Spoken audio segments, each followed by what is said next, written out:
Hello everyone, स्वागत है आप लोग का हमारे यूट्यूब चैनल अर्चना ऑनलाइन क्लास में। आज की इस वीडियो में हम यहाँ पर आपके मेडिकल एग्जाम 2024 के लिए जो है जीव विज्ञान बायोलॉजी के यहाँ पर विज्ञान की शाखा और उसके जो अध्ययन को हम लोग क्या कहते हैं इसके बारे में देखने वाले हैं और कुछ एक्स्ट्रा में भी पॉइंट्स को देखेंगे, तो वीडियो को अंत तक जरूर देखें।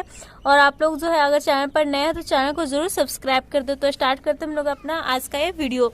तो देख सकते हैं यहाँ पर हमारा दिया हुआ है फर्स्ट माइकोलॉजी क्या होता है आपका कवक यानी कि फंजाई के जो अध्ययन होता है उसको हम लोग कहते हैं माइकोलॉजी। ओके, नेक्स्ट हमारा है रेशम कीट के अध्ययन को हम लोग कहते हैं सेरिकल्चर। ठीक है, अगला दिया हुआ है यहाँ पर आपका घास जो ग्रास होता है इंग्लिश में हम लोग बोलते हैं, तो घास का अध्ययन हम लोग क्या कहलाता है एग्रोएस्ट्रोलॉजी कहलाता है। ठीक है, नेक्स्ट हमारा है पुष्प उत्पादक पौधों की सूची। पुष्प उत्पादक पौधों की जो खेती है इसका जो हम लोग अध्ययन हमारा क्या कहलाता है फ्लोरिकल्चर को मतलब यहाँ पर विज्ञान की शाखा के अंतर्गत आता है फ्लोरिकल्चर। और फ्लोरिकल्चर किसका अध्ययन है तो पुष्प उत्पादक पौधों की खेती का है।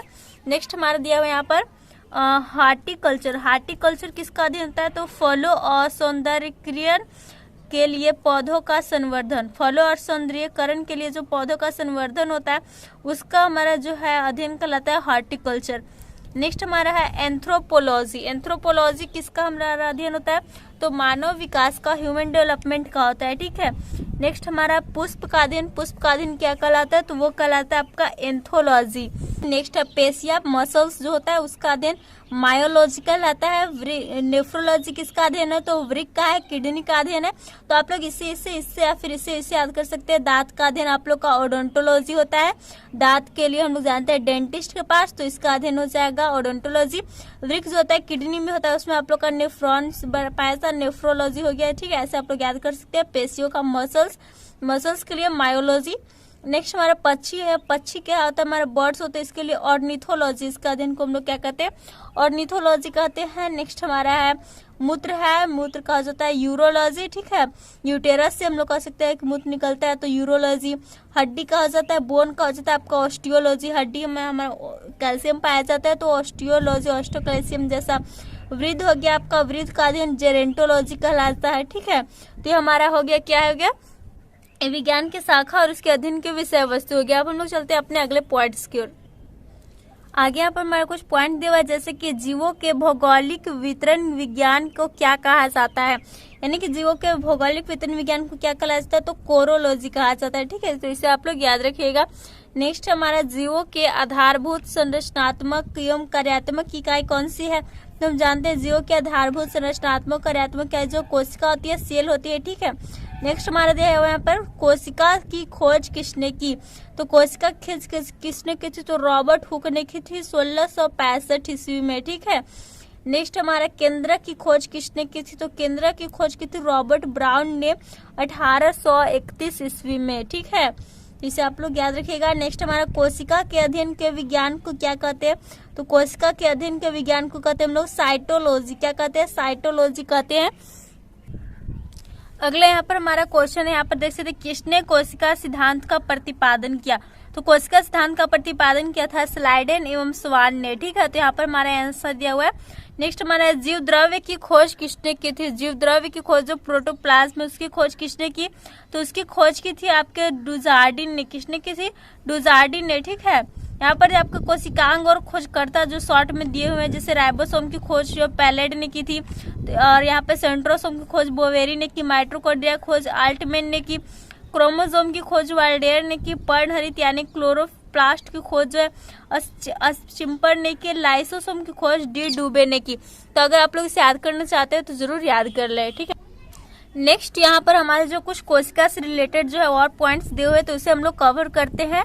ठीक है, तो यहाँ पर दिया हुआ है आपका जीव द्रव्य सिद्धांत किसने दिया यानी कि यहाँ पे प्रोटोप्लाज्म थ्योरी की बात हो रही, किसने दिया था तो वह दिया था आपके सुल्ज ने। किसने दिया था सुल्ज ने दिया। नेक्स्ट हमारा साइटोकाइनेसिस में किसका विभाजन होता है, यानी साइटोकाइनेसिस में किसका विभाजन होता है तो कोशिका द्रव का होता है, साइटोप्लाज्म का होता है। ओके, नेक्स्ट हमारा दिया हुआ है किससे सूक्ष्मजीव विज्ञान का जनक कहा जाता है। जो सूक्ष्मजीव विज्ञान है जिसमें हम लोग छोटे छोटे वस्तुओं का अध्ययन करते हैं उसका जनक जो है फादर जो किसे कहा जाता है तो ल्यून हॉक को कहा जाता है। किसे कहा जाता है ल्यून हॉक को कहा जाता है।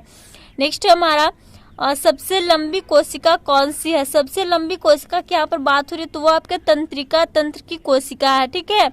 वो क्या है? तंत्रिका तंत्र की कोशिका, ये हमारा आंसर हो जाएगा। नेक्स्ट हमारा सबसे छोटी कोशिका कौन सी है? तो ये सारे क्वेश्चंस जो है ये आप लोग जरूर याद रखिएगा कि सबसे लंबी कोशिका की बात हो तो तंत्रिका तंत्र की कोशिका, सबसे छोटी कोशिका की बात हो तो माइकोप्लाज्म गैलीसेप्टिकम, तो इसे आप लोग माइकोप्लाज्मा भी ओनली वन याद रख सकते हैं। नेक्स्ट सबसे बड़ी कोशिका की बात हो तो शुतुरमुर्ग ऑस्ट्रिच जो होता है उसका अंडा होता है, ठीक है।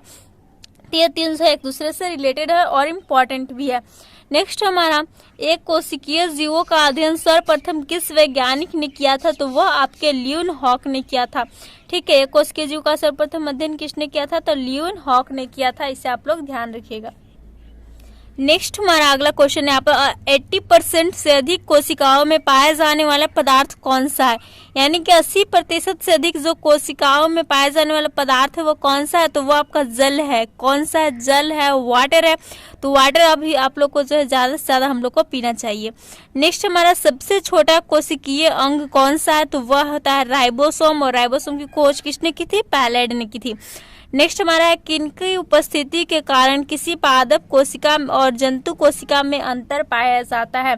तो किसकी उपस्थिति के कारण ही पादप कोशिका और जंतु कोशिका में हम अंतर कर पाते हैं? तो कोशिका भित्तिसेल वाल और क्लोरोप्लास्ट की उपस्थिति से हम लोग जो है पादप कोशिका और जंतु कोशिका में अंतर कर सकते हैं, ठीक है। और नेक्स्ट हमारा क्वेश्चन, किस जैव वैज्ञानिक ने जीव द्रव को जीवन का भौतिक आधार कहा था? तो यानी जीव द्रव यानी कि आपका जो प्रोटोप्लाज्म है इसको जीवन का भौतिक यहाँ पर जो है भौतिक आधार किसने कहा था? तो वो कहा था हक्सले ने, तो इसे आप लोग ध्यान रखिएगा। नेक्स्ट हमारा किन्हें छोड़कर माइटोकॉन्ड्रिया सभी पौधों और प्राणियों की सभी सजीव कोशिकाओं में पाया जाता है? तो यहाँ पर जीवाणु और नीलहरित शैवाल, इन सभी को छोड़कर माइटोकॉन्ड्रिया जो है सभी पौधों और प्राणियों के सभी सजीव कोशिकाओं में पाया जाता है। और आप लोग का जो एक जो है 2022 में, हाँ 2022 में आप लोग का क्वेश्चन आया था कि नीलहरित जो शैवाल है इसके एक और नाम क्या है?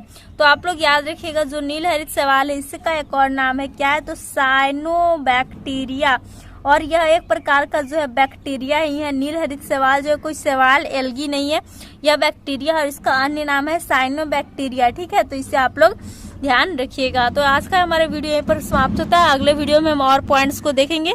तो आप लोग को वीडियो पसंद है वीडियो को लाइक करें, दोस्तों के साथ शेयर करें। ऐसे और वीडियोस के लिए हमारे चैनल को सब्सक्राइब कर लें। वीडियो को अंत तक देखने के लिए धन्यवाद। Thanks for watching.